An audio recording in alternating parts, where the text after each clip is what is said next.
So this lesson we are talking about zeros of graphs, okay?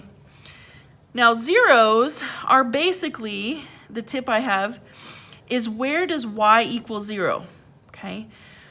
Well, one other thing you can think of, when y equals 0, you're going to have points that hit the x-axis.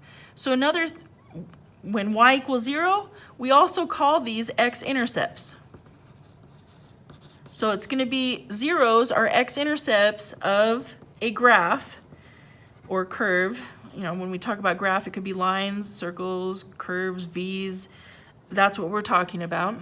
So it's the x-intercepts of the graph where y equals 0. Okay. So what are they also called? And you're going to see this a lot in Algebra 2.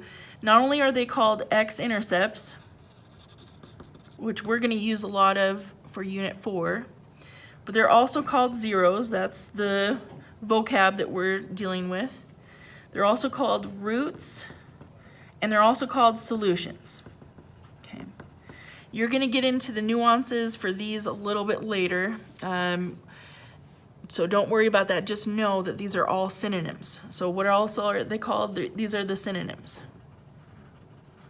Boy, I think I spelled that right. Okay, so when you're given a graph, basically all you have to do is read the x coordinate where the graph crosses the x-axis. And actually I should put not just the x coordinate, it could be multiple ones. So it could be x coordinates plural, okay? So like in number 1 where I hit the point, this line crosses only here. So what's the 0? It's x equals 2.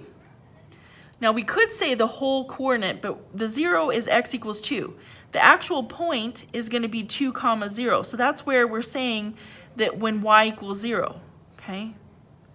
Now over here, it has 2 x-intercepts. So we're going to say x, it's -2 and +1, okay?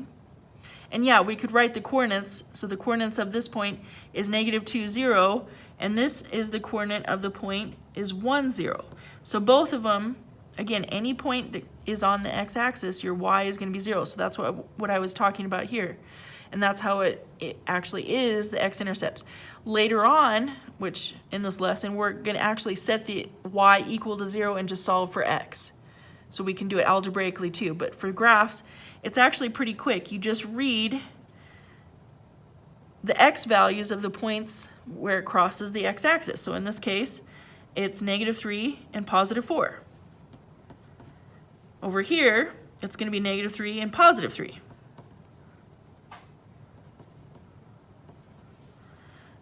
Over here, x is -1 and 5. So here, x is -1 and +5. This one crosses 3 times. So we have x is -5, 0, because that's the origin, and then 3, okay?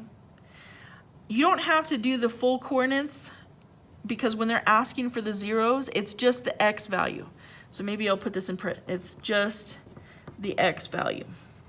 Because we know automatically if it's an x-intercept that the y is 0.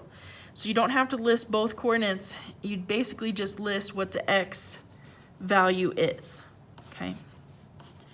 So that's how you do it when you read a graph. It's really, really simple, okay? Now, algebraically, by hand, there's basically 2 steps. Well, step 1, you set y equal to 0, and step 2, you solve for x, which after solving our equations is going to be really, really simple. Oh, by the way, notice you might be asking yourself, well, there's no y's. Remember in the last lesson we said f of x is the same thing as y? They're interchangeable.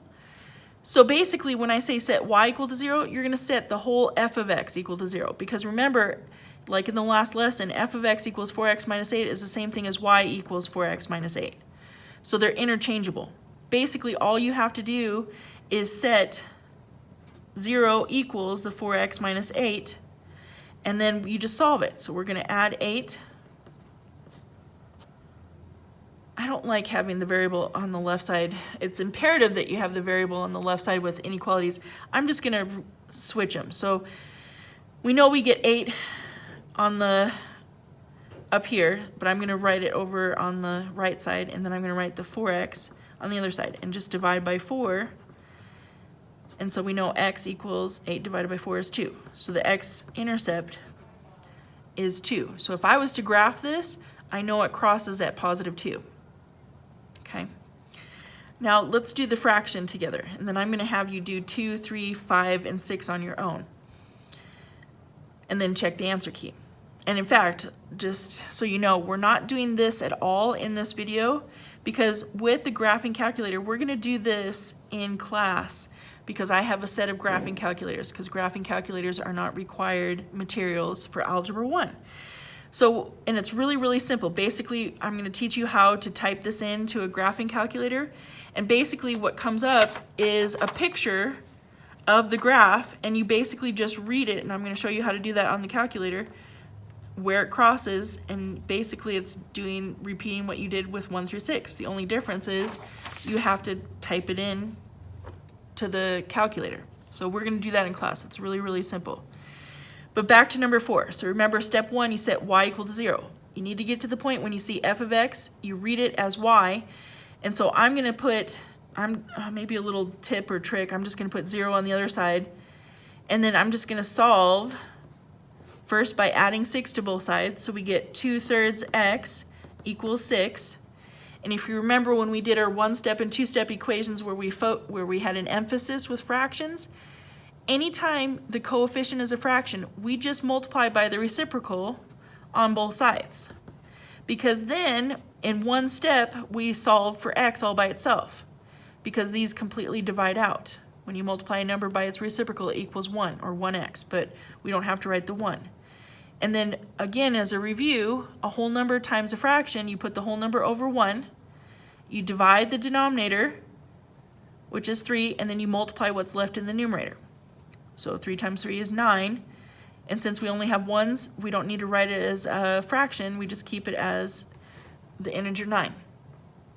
So go ahead, pause the video and do 2, 3, 5, and 6, and check your answers, and then bring questions to class. And then remember, we're doing this whole section in class.